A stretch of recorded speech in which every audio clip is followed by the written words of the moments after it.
Hello guys, update. Ah, ano ba to? Asa na yung ginamit?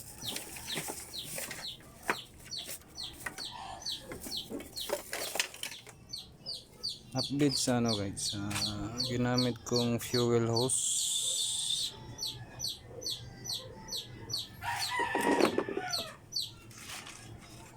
Compare natin kung anong pinagkaiba.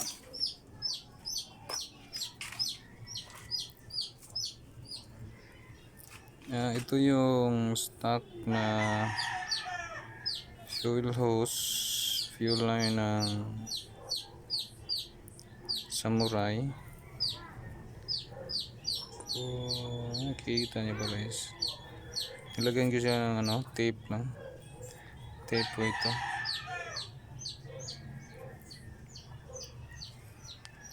Ito yung stock hose ng Samurai. Guma yung ibabaw, tapos yung ilalim ay plastic, kaya siya matigas. Ganyan, kaya siya matigas. Plastic po itong pangalawang hose niya, nasa ilalim. Secondary hose, plastic, matigas. Kaya ito yung mga nababali. Tapos nag-try naman ako pangalawa. Ito 8mm na ang pangalan nito, leak off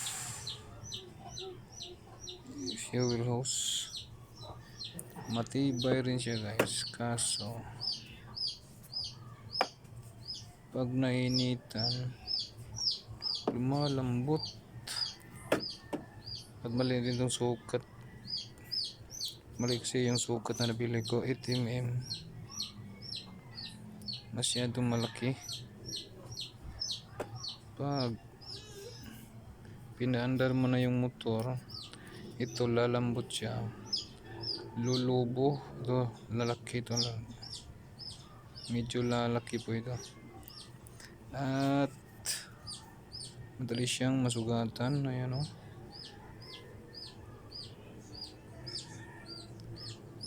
kasi lalambot siya kung iinit, at susugatan siya sa dito sa mga bakal-bakal na to. Kaya tinanggal ko siya.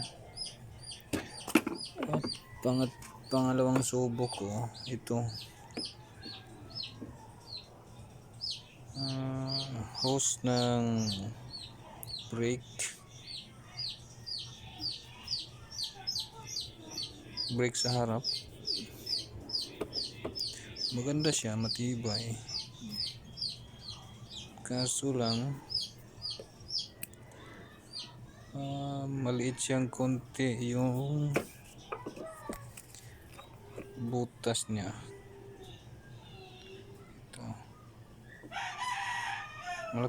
lumaki na ito kasi piniros ako itong palakihan dito sa gitna. Dito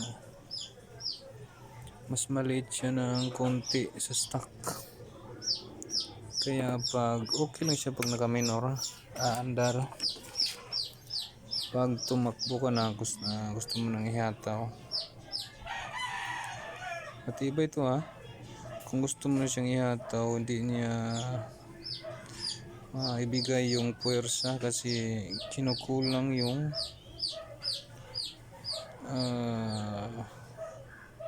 anong tawag nito, parang kukulangin siya sa gas kasi maliit lang ang butas. 5mm lang ata, 5mm plus or 4mm plus, hindi ko nasukat. Ito yung pangalan niya, brake hose kasi ito At ito yung final na ginamit kong hose. Ito galing to sa MXI. Mio MXI. Ito yung stock ng sa samurai natin.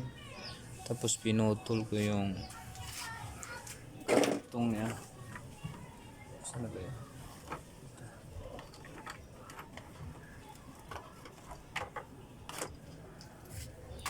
Ito yung karugtong na adapter ng MXI. Hindi matanggal-tanggal sa sobrang kapit dito, kaya nabali ito. Pinutol ko na lang. Tapos ayun, nilagay ko dito. Papasok mo naman siya. Lagyan mo lang ng oil para dudulas. Tsaka ginamit ko rin yung lock niya. Makikita yung lock, parang swak na swak. Sobrang tibay nito guys. At ito yung karugtong niya dito. Niligay ko lang dyan. Ayan. Ito yung karugtong niya. Dito. Lagyan ko siya ng bracket. Kanya. Bakit nilagyan ko siya ng bracket? Kasi gagalaw ito. Ganyan yung galaw niya. Hindi ganun. Hindi siya pataas o pababa. Ganyan.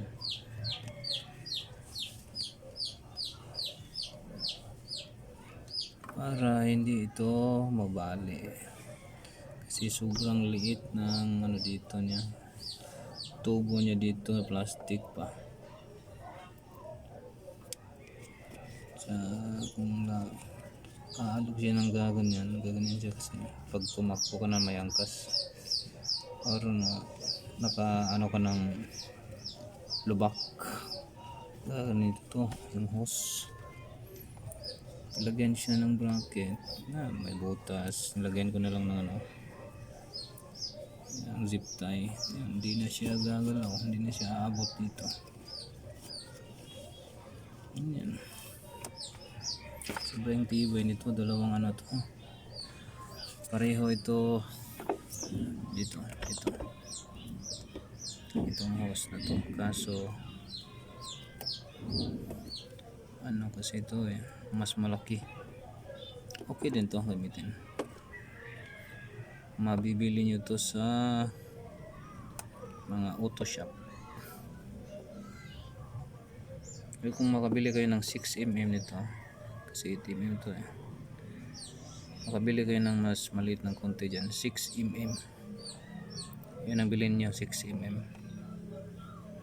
Or bili kayo ng stock ng ibang motor. Kayo yung sabi ko nung sa comment, sino yung nagtatanong sa akin bibili ng kahit anong motor, yung stock replacement ng fuel line Yamaha or Honda,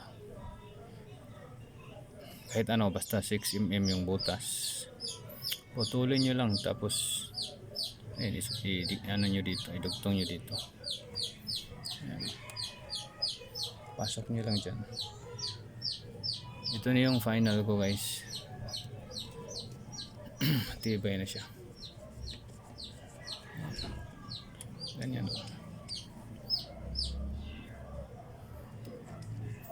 Kasi yung stock natin wala diretso walang bracket siya dito, diretso siya. Pag gumagalaw, yun, bali ito.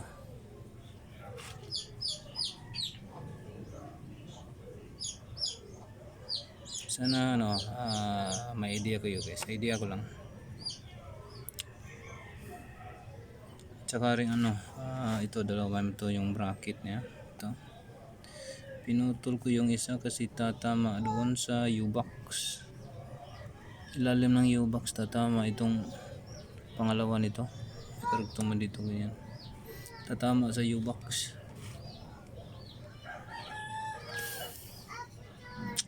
Yun lang. Ayun. Injector, nilagay ka ng tape para di mapasukan ng tubig. Tsaka dinugtungan ko rin yung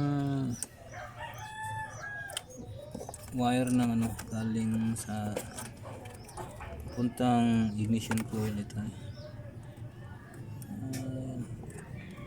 yan, ignition coil ko sa baba. Binabaan ko yung screw, tapos may plastic pero walang contact sa ano, walang contact sa bakal yung gitna ng ignition coil. Plastic yung ginapitan niya.